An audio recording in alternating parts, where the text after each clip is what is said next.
மனங்களை வென்ற மார்க்கம் இஸ்லாம் அப்படிங்கிற தலைப்பில் இன்றைக்கி பார்க்க போகிறது. இவருடைய பேர் யொன்னி ரெட்லி. 1958 பிறந்தவர். இங்கிலாந்து நாட்டை சேர்ந்த ஒரு பெண்மணி. இவர் யாருன்னா ஒரு பத்திரிகையாளர். The Sunday Times, the Independent of Sunday, the Observer, Daily Mirror, News of the World இப்படிங்கிற பல பத்திரிகைகளில் அவருடைய ரிப்போர்ட்டராக வேலை பார்த்தவர். கடைசியாக அவர் சண்டே டைம்ஸ் அப்படிங்கிற பத்திரிகையில் சீப் ரிப்போர்ட்டராக இருக்கார். தன்னுடைய 43வது வயசில் ஆப்கானிஸ்தானுக்கு போகிறார். அதாவது இவருடைய நோக்கம் என்ன அப்படின்னு சொன்னால், எப்படியாவது முஸ்லீம்களை குறை சொல்லணும் அப்படிங்கிற ஒரு நோக்கத்தில் உள்ளவர் இவர். அப்போ ஆப்கானிஸ்தானில் மிகப்பெரிய அளவில் சண்டை நடந்துக்கிட்டு இருக்கு. அவர் தாலிபான்களை பற்றி ஆய்வு பண்ணுறதுக்காக வேண்டி பண்ணுறாங்க. ஏன்னா தாலிபான்கள் அப்படிங்கிறத அன்னைக்கு மிகப்பெரிய அளவில் பேசப்பட்டுச்சு. அமெரிக்கா இரட்டை கோபுர தொடர்பு தகர்ப்புக்கு பிறகு தாலிபான்களை பற்றி மிகப்பெரிய அளவில் தாலிபான்கள் அது தொடர்பான செய்திகள் பரபரப்பாக பேசப்பட்ட நிலையில், இதுக்கெல்லாம் காரணமான தாலிபான்களை சந்திக்கணும், அவங்க எப்படி இருக்கிறாங்க அப்படின்னு சந்திக்கணும் அப்படிங்கிறதுக்காக வேண்டி அவங்க யொன்னி ரெட்லி ஆப்கானிஸ்தானுக்கு கிளம்புறாரு. அப்படி அவங்க கிளம்பி போகும்போது அவங்களுக்கு விசா பாஸ்போர்ட் இருக்குது, ஆனால் விசா கிடையாது. ஏன்னா விசா அப்போ தடை செய்யப்பட்டிருந்துச்சு. பத்திரிகையாளர்கள் யாருமே ஆப்கானிஸ்தானுக்கு செல்வதற்கு தடை ஏற்பட்டிருந்த ஒரு காலகட்டத்தில் இவங்க அரசாங்கத்துக்கு, அதாவது தாலிபான் அரசாங்கத்துக்கே தெரியாமல் அங்கே போகிறாங்க. ஒரு அங்கே இருக்கிறவங்கள்ட்ட காசு பணம் கொடுத்து இப்படி தான் அவங்க உள்ளர போகிறாங்க. இவங்க போனதுக்கு பிறகு அவங்களுக்கு ஏற்பட்ட அனுபவங்களை அவங்க புத்தகமாக எழுதியிருக்காங்க. அவங்களே சொன்னது. இது அவங்கள பற்றி யாரோ ஒருத்தவங்க சொன்ன செய்தி கிடையாது, அவங்களே சொன்னது. அவங்க இடதுசாரி, ஏகாதிபத்திய எதிர்ப்பு இந்த மாதிரி தொழிலாளர் கட்சியில் உறுப்பினர், இப்படி நிறைய விஷயங்களில் கொஞ்சம் முற்போக்கான சிந்தனை உள்ள ஒரு பத்திரிகையாளர். அவங்க 43 வயசில் அவங்க போகிறாங்க.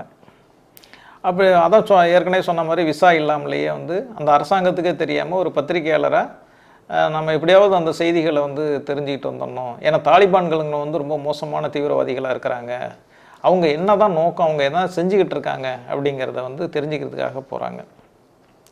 உண்மையாக தாலிபான்களை பற்றி நிறைய பேருக்கு இன்னமும் கூட தெரியாது. தாலிப் அப்படின்னு சொன்னாலே மாணவன் அப்படின்னு தான் அர்த்தம். தாலிபன் அப்படிங்கிறது அதனுடைய ப்ளூரல், பன்மை, மாணவர்கள் அப்படின்னு அர்த்தம். இப்போ என்ன சொல்லுவாங்கன்னா, தாலிபான்கள்னால் கல்விக்கு எதிரானவர்கள். மலாலா அவங்க தான் தாக்குதல், மலாலா மேலே தாக்குதல் தொடுத்தவர்கள் அவங்க தான், கல்வி கூடங்கள்லாம் இடித்தவங்க அவங்க தான் அப்படிங்கிற மாதிரி தான் சொல்லிகிட்டு இருப்பாங்க. ஆனால் உண்மை அது கிடையாது. ஏற்கனவே இதை பற்றி நான் ஒரு கட்டுரை எழுதியிருக்கேன், அது பத்திரிகைகள் வெளிவந்திருக்கு. தாலிபான்கள் கல்விக்கு எதிரானவர்கள்ங்கிறது அப்பட்டமான பொய். ஏன்னா தாலிபான் அப்படிங்கிற வார்த்தையே மாணவர்கள் தான். மாணவர்கள் எப்படி கல்விக்கு எதிராக இருப்பாங்க அப்படிங்கிறது யாரும் பதில் சொல்லலை. இப்போ மலாலா அப்படிங்கிறது ஒரு பிம்பம் கட்டமைக்கப்பட்ட, இஸ்லாத்துக்கு எதிராக முஸ்லீம்கள் மூலமாகவே கட்டமைக்கப்பட்ட ஒரு மாய பிம்பம் தான் மலாலா. மலாலாங்கிறது அவங்களால உருவாக்கப்பட்ட ஒரு இது. தேவைப்பட்டால் நம்ம பின்னால் மலாலாவை பற்றி தனியாக ஒரு இதாகவே சொல்லலாம். ஏன்னா மலாலாங்கிறது ஒரு பெரிய அளவில் கட்டமைக்கப்பட்ட ஒரு மாஸ் மீடியாக்களால், அமெரிக்க ஏகாதிபத்தியம் மற்றும் ஐரோப்பிய நாடுகளால் கட்டமைக்கப்பட்ட ஒரு பிம்பம். அதை பற்றி நம்ம வேறு இதில் பேசுவோம். இப்போ நம்ம யொன்னி ரெட்லியை பற்றி பேசுவோம். இந்த யொன்னி ரெட்லி அமெரிக்கா ஆப்கானிஸ்தான் மேலே போர் தொடுப்பதற்கு முன்னே அதுக்கு ஆயத்த நிலையில் இருக்கும்போது அவங்க போகிறாங்க. அப்படி போகும்போது அவங்க சந்திக்கிற செய்திகள் தான் தாலிபான்கள் பிடியில் அப்படிங்கிற ஒரு புத்தகமாக அவங்க எழுதியிருக்காங்க. 2001 செப்டம்பர் 28 அன்னைக்கு தான் அவங்க எல்லையை கடந்து உள்ளே போகும்போது தாலிபான்களால் அவங்க பிணை கைதியாக பிடிக்கப்படுறாங்க. இவங்க ஏற்கனவே அனுமதி, அந்த நாட்டினுடைய அனுமதி இல்லாமல், விசா இல்லாமல் தான் அவங்க போகிறாங்க. போயிட்டா அவங்க இப்போ எப்படியும் ஒரு இங்கிலாந்து நாட்டுக்காரவங்க இங்கே வர்றாங்க அப்படின்னு சொன்னால் நம்ம பற்றி என்ன ஏதாவது அதாவது விசா இல்லாமல் வர்றதுங்கிறதே குற்றம்தான். அவங்க எந்த குற்றமும் செய்யாட்டி போனாலும் கூட விசா இல்லாமல் ஒரு நாட்டுக்குள்ளார அத்துமீறி நுழையிறதுங்கிறதே குற்றம். அந்த குற்றத்துக்காக அவங்க கைது செய்யப்பட்டு கிட்டத்தட்ட 11 நாட்கள் அங்கே இருக்கிறாங்க.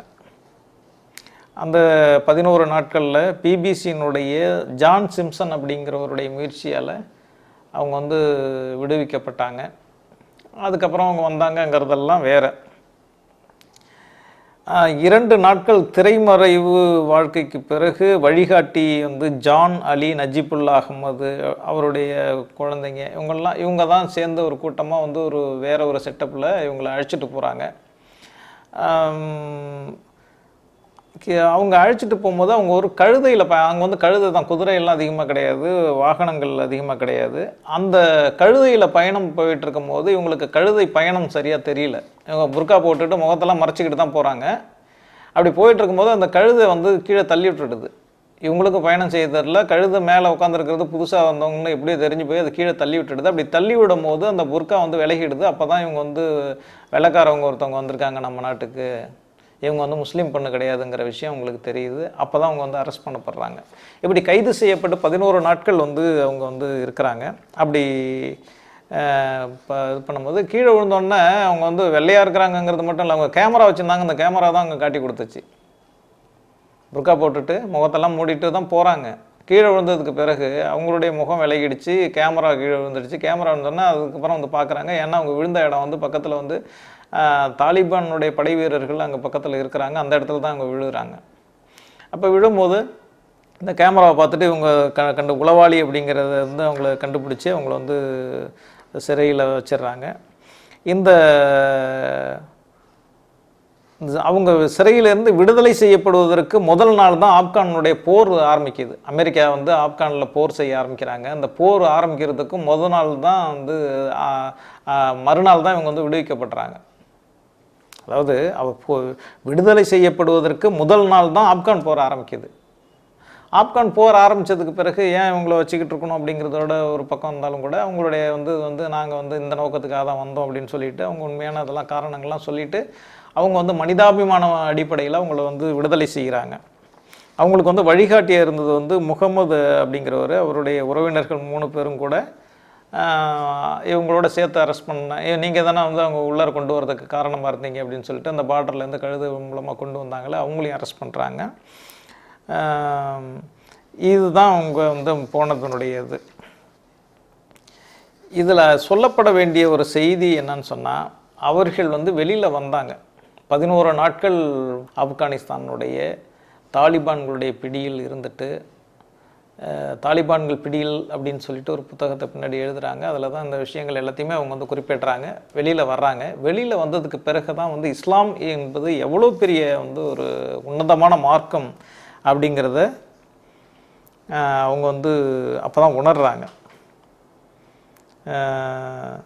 உணர்ந்ததுக்கு பிறகு அந்த புத்தகத்தை எழுதுகிறாங்க. அவங்க சொல்கிற இது தான், I will tell you something now, and this is straight from the heart. I would rather spend 2 months in a Taliban prison than the 2 days in Israel. அது என்ன அதனுடைய அர்த்தம்னு சொன்னால், நான் இப்போது உங்களுக்கு ஒன்றை சொல்லுகிறேன், இது என்னுடைய இதயத்திலிருந்து நேரடியாக வருவது. அந்த புத்தகத்தினுடைய சாராம்சம் இது. இந்த புத்தகத்தினுடைய சாராம்சம் இது. அவங்க என்ன சொல்கிறாங்க, நான் இப்போது உங்களுக்கு ஒன்றை சொல்லுகிறேன், இது இதயத்திலிருந்து நேரடியாக சொல்வது. அதாவது இஸ்ரேலுடைய சிறையில் 2 நாட்கள் இருப்பதை விட 2 மாதங்கள் தாலிபான்கள் சிறையில் கழிப்பதையே நான் அதிகம் விரும்புகிறேன். இது அவங்க சொல்கிறது. அதாவது தாலிபான்கள்கிட்ட நான் வந்து 2 மாதங்கள் கூட அவங்களுடைய சிறையில் நான் இருந்துருவேன், ஆனால் இஸ்ரேல்கிட்ட வந்து 2 நாள் கூட என்னால் இருக்க முடியாது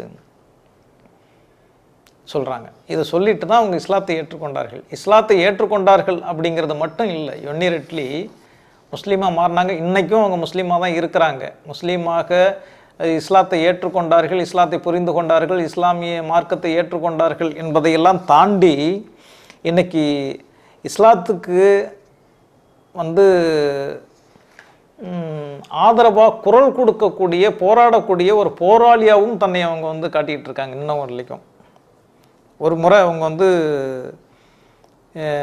கெட்சியாட் பிரிஷன் அப்படிங்கிற அந்த இஸ்ரேலுடைய சிறையிலையும் அவங்க இருந்திருக்காங்க. அந்த அனுபவத்தையும் வந்து கம்பேர் பண்ணி தான் வந்து இப்படி சொல்கிறாங்க. அங்கே 2 நாள் இருக்கிறத விட 2 மாதம் வந்து அங்கே இருக்கிறது வந்து எனக்கு மேலானது, அதை நான் விரும்புகிறேன் அப்படின்னு சொல்லிட்டு இஸ்லாத்தை ஏற்றுக்கொண்டு அதன் பிறகு பல்வேறு காரணங்களுக்காக வேண்டி உலக அளவிலே இஸ்லாமிய மக்கள் மீது, இஸ்லாமிய மார்க்கம் மீது கட்டவிழ்த்தப்படுகின்ற பொய்களுக்கு எதிரான அந்த பிரச்சாரத்தை முன்னெடுத்து இன்னமும் வந்து ஒரு இயக்கமாக அதை செய்து கொண்டு இருப்பவர் தான் அந்த யொன்னி ரெட்லி. இவர் வந்து ஒரு பத்திரிகையாளர். உலகத்தையே தன்னுடைய ஒரு குடையின் கீழ் ஆட்சி செய்த ஆங்கில நாட்டினுடைய பத்திரிகையாளர். அந்த அந்த இரத்தத்தில் வந்தவர். அவர் வந்து நேரடியாக அந்த மக்களை சந்தித்து அந்த மக்களுடைய நிலைகளை தெரிந்து கொள்வதற்காகத்தான் ஒரு பத்திரிகையாளராக போனார். சிறையில் அடைக்கப்பட்டார். சிறையில் அடைக்கப்பட்டு அங்கிருந்து விடுதலை செய்யப்பட்ட பிறகு அந்த மார்க்கத்தை ஏற்றுக்கொள்கிறார் என்று சொன்னால் அந்த மார்க்கம் எந்த அளவுக்கு உண்மையான மார்க்கம், உன்னதமான மார்க்கம் என்பதை இந்த உலகம் புரிந்து கொள்ள வேண்டும் அப்படிங்கிறது அவரே பத்திரிகையில் வந்து எழுதுறாரு. புத்தகமாகவும் எழுதியிருக்காரு. அந்த புத்தகங்கள் இன்னைக்கு இருக்குது. நீங்கள் யார் வேணாலும் வாங்கி படிக்கலாம். நம்ம இது மிகைப்படுத்தி சொல்லப்பட்டது இல்லை. ஆக அந்த வகையில் இந்த உலகத்தில் இஸ்லாம் வந்து மிகப்பெரிய தாக்கங்களை ஏற்படுத்தி கொண்டே இருக்கிறது என்பதற்கு இதுவும் ஒரு சாட்சி.